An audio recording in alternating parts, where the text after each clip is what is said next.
In the second reading, you see both the second reading, that one Paul written to the Corinthians, and also in the Gospel, you see a kind of an urgency. An urgency in Paul's ministry, and certainly an urgency in Jesus' ministry. I think if you were to take, we're reading from the Gospel of Mark, and if you were to take, you remember from last week, was just before this reading, where Jesus had healed in the synagogue, or a man possessed with a demon in Capernaum. The Gospel picks up today. He goes at the end of the day to Simon's house, and after healing his mother-in-law, the whole town comes, because the word had spread, the whole town, with anyone sick, anyone possessed by demons, anxious for both the preaching and the healing of Christ. And you see that Jesus, the reaction is, he's up very early, he's out in a deserted place, and he's already ready to go to the nearby villages. They would have kept him, perhaps, rejoiced with him, but he felt a mission. You know, the Gospel of Mark is the shortest Gospel. You could, if you sat down, you could read it in 2 hours before the Super Bowl begins today. You know?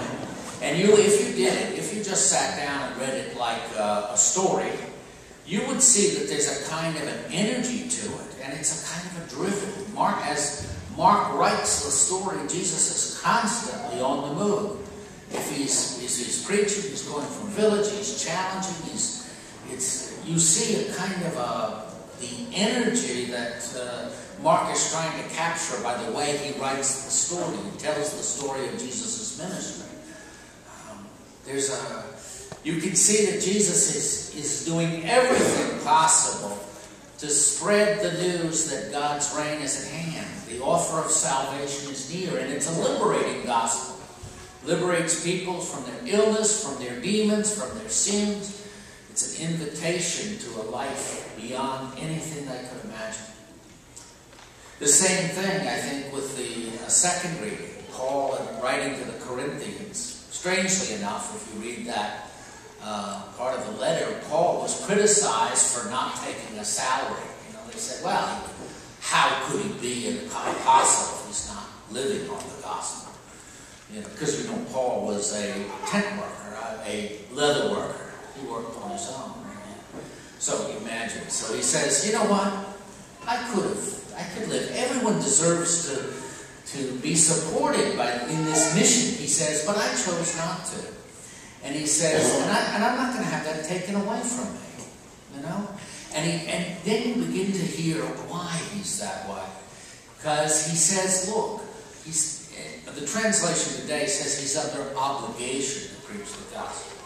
But really, I think that's a bad translation. He's under compulsion to proclaim the gospel.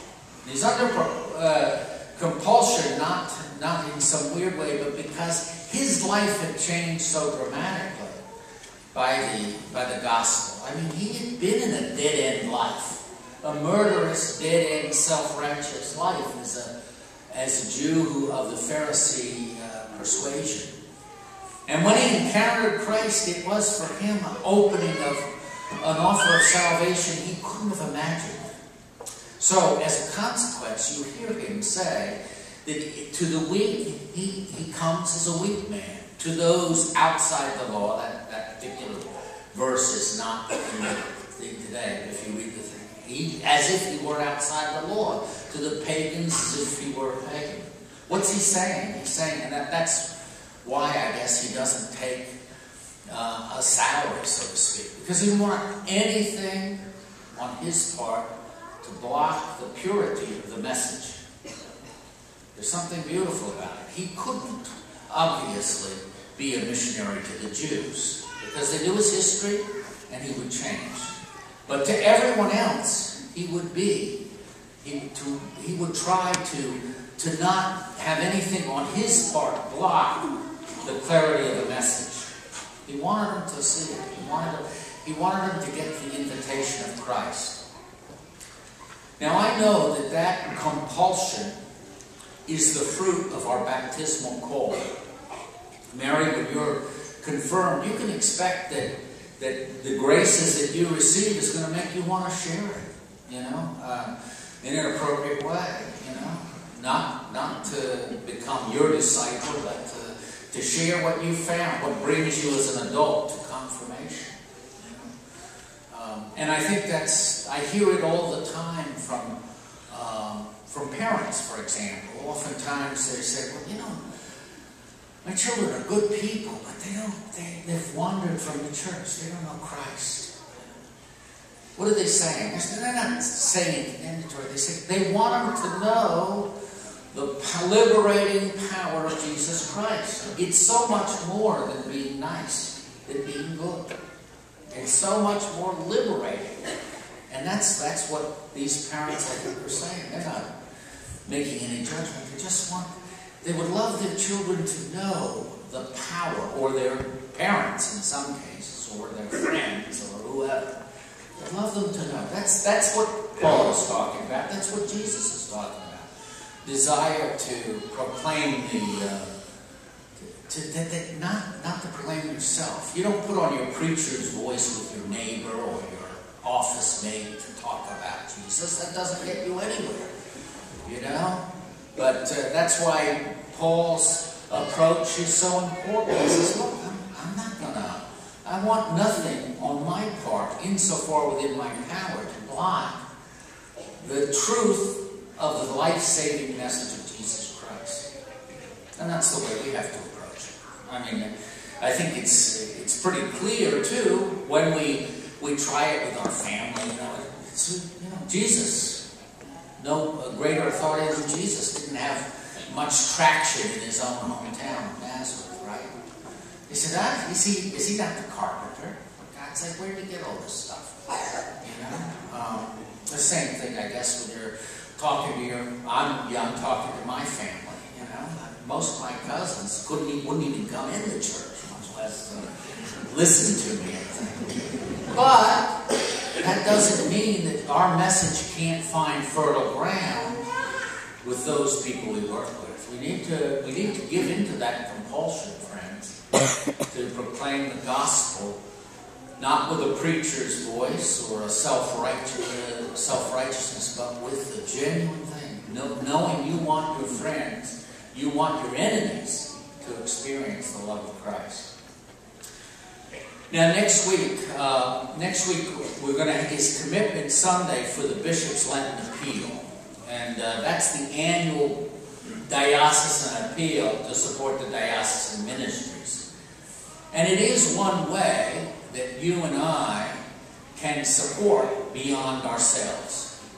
Not everyone is called to be a priest, but you could support those who are working toward it, like they did for me. I grew up in a single-parent family. There was no chance that my mother could ever afford to put me through 4 years of college and 4 years of graduate school. Who did it? Who paid? Well, the people of the Diocese of Richmond paid my school tuition and my board in the late 60s, early 70s. And that's the way, So I return. I feel an obligation. I support seminarians in India. What I've been given, I want to give as a gift. I'll never meet these guys who become priests. I don't intend to go to India. But that's how we can act. That's one way we can act. Maybe not everyone. Thank God, many are catechists, but not everyone is called to catechesis. But we can support through the diocesan support of religious education with the Bishop's Lenten Appeal. Did some of you get, as I did, this is mine, the letter in this week? Who got it? Well, see the exclusive club. But I don't want you to feel, if you didn't get one, first of all, don't throw it out.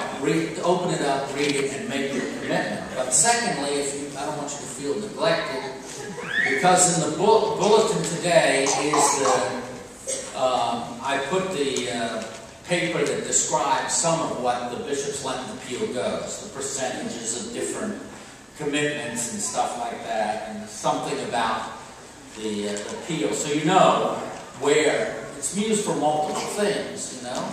Not all of us work at Christ House, which is a house for the homeless, but we can support it. Not all of us work at St. Margaret Cortona House, which is a house for homeless families, but we can support it, and so on.